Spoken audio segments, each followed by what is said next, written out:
హామీలు నిలబెట్టుకోలేని కూటమి ప్రభుత్వానికి గతంలో వచ్చిన ఫలితాలే మరోసారి రాక తప్పదని మాజీ మంత్రి గుడివాడ అమర్నాథ్ వ్యాఖ్యానించారు. వైఎస్ఆర్ కాంగ్రెస్ పార్టీకి ఎస్సీ ఎస్టీ మైనార్టీలు అండగా ఉన్నారని తెలిసే వారిని అనగదొక్కే ప్రయత్నం చేస్తున్నారని పేర్కొన్నారు. అంబేద్కర్ వర్ధంతి సందర్భంగా విశాఖ నగరంలోని అంబేద్కర్ విగ్రహానికి పూలమాలలు వేసి నివాళులర్పించారు. ఈ సందర్భంగా డాక్టర్ బిఆర్ అంబేద్కర్ భారతదేశానికే దిక్సూచి అని కొనియాడారు. ఆయన అడుగుజాడల్లో అందరూ నడవాల్సిన అవసరం ఉందని తెలిపారు. అతిపెద్ద ప్రజాస్వామ్యానికి రాజ్యాంగాన్ని రచించినటువంటి భారతరత్న డాక్టర్ బిఆర్ అంబేద్కర్ గారి 68వ వర్ధంతి సందర్భంగా వారికి ఘనమైనటువంటి నివాళులు అర్పించేటువంటి దానికి వైఎస్ఆర్ కాంగ్రెస్ పార్టీ విశాఖపట్నం జిల్లా నాయకత్వం అంతా కూడా ఈరోజు రావడం జరిగింది. మొన్ననే 75 సంవత్సరాలు పూర్తి చేసుకున్నటువంటి వారి రచించినటువంటి రాజ్యాంగాన్ని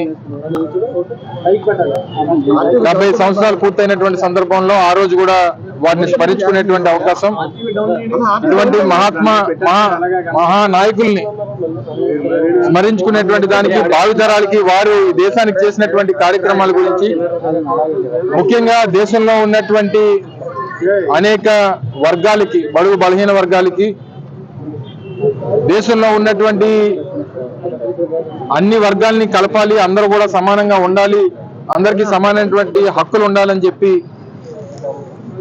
ఈరోజు ప్రపంచంలోనే అతిపెద్ద జనాభా కలిగినటువంటిది, అతిపెద్ద ప్రజాస్వామ్యం కలిగినటువంటి మన భారతదేశానికి ఒక దిక్సూచిగా నిలబడినటువంటి గొప్ప నాయకుడు అంబేద్కర్ గారు.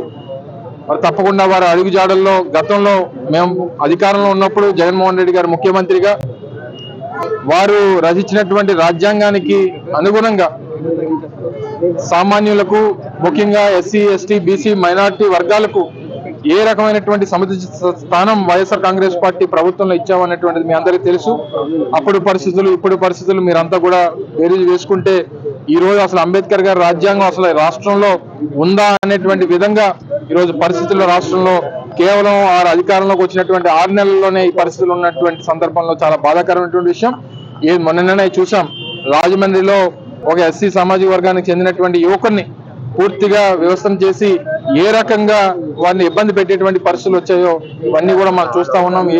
ఏ రకంగా హత్యలు, ఈరోజు దౌర్జన్యాలు, దోపిడీలు, ఆ ఆడపిల్లల మీద చేస్తున్నటువంటి అఘాయిత్యాలు, ఇవన్నీ కూడా ఈరోజు గడిచినటువంటి 6 నెలల్లో ఈ ప్రభుత్వం వచ్చిన తర్వాత ఏ రకంగా ఉన్నాయనేటువంటి చూస్తున్నాం. తప్పకుండా వీటన్నిటి మీద వైఎస్ఆర్ కాంగ్రెస్ పార్టీ పోరాటం చేస్తుంది. వారు ఎన్నికల్లో ఇచ్చినటువంటి హామీల మీద, ఏ ప్రజలకు పడుతున్నటువంటి ఇబ్బందుల మీద, ప్రజా సమస్యల మీద నిరంతరం వైఎస్ఆర్ కాంగ్రెస్ పార్టీ పోరాటం చేస్తూ అంబేద్కర్ గారి రాజ్యాంగం వారు చూపించినటువంటి మార్గదర్శకాలను పాటిస్తూ తప్పకుండా వైఎస్ఆర్ కాంగ్రెస్ పార్టీని ముఖ్యంగా రాష్ట్రంలో బలోపేతం చేసుకునేటువంటి దిశగా ముందుకెళ్తామని చెప్పి కూడా తెలియజేస్తాం. మీరు ఫలితాలు చూస్తే 2024లో జరిగినటువంటి ఎన్నికల్లో మీరు ఫలితాలు చూస్తే రాష్ట్రంలో వైఎస్ఆర్ కాంగ్రెస్ పార్టీకి అండగా నిలబడినటువంటి సామాజిక వర్గం ఎస్సీ ఎస్టీ మైనార్టీలు.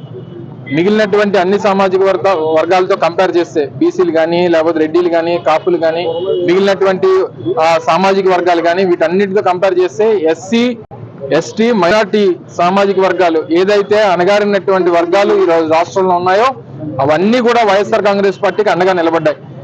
అందుకని ఏ రకంగా వారి నాయకత్వాన్ని మనం ఇబ్బంది పెట్టాలి, వారిని ఏ రకంగా బెదిరిస్తే వారు ఇంట్లో కూర్చుంటారు, బయటకు రావడం మానేస్తారు అనుకునేటువంటి ఒక నీచమైనటువంటి ఆలోచనతో వారు ఈరోజు రాజకీయాలు చేస్తా ఉన్నారు. వారు ఎంతమందిని జైల్లో పెట్టినా, ఎంతమందిని హింసించాలని చెప్పి చూసినా, ఎంతమందిని అణగదొక్కాలని చెప్పి చూసినా వైఎస్ఆర్ కాంగ్రెస్ పార్టీకి ఈరోజు రాష్ట్రంలో బలమైనటువంటి వర్గంగా వైఎస్ఆర్ కాంగ్రెస్ పార్టీకి వెన్నుముకగా ఈరోజు ఎస్సీ ఎస్టీ మైనార్టీలు నిలబడ్డారు. తప్పకుండా వారికి అండగా వైఎస్ఆర్ కాంగ్రెస్ పార్టీ ఉంటది.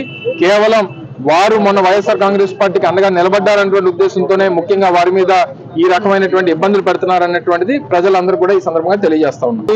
వారు ఎన్నికల ముందు చెప్పినటువంటి హామీలు, ఎన్నికల ముందు ఏ సెంటిమెంట్ అయితే వాడుకున్నారో, ఎన్నికల ముందు ఏ విషయాలైతే చెప్పి ఓట్లు అడుక్కున్నారో, ఏ రకంగా అధికారంలోకి వచ్చారో ఇవన్నీ చూసాం.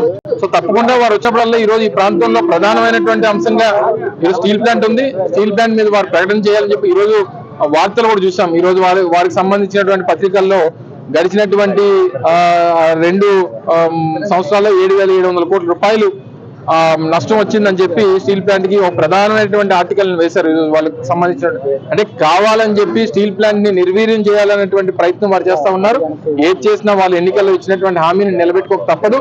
ప్రజలకి ఇచ్చినటువంటి మాట నిలబెట్టుకోకపోతే ఏ రకమైనటువంటి పరిస్థితి గతంలో వచ్చాయో ఆ పరిస్థితులు మళ్ళీ వస్తాయి.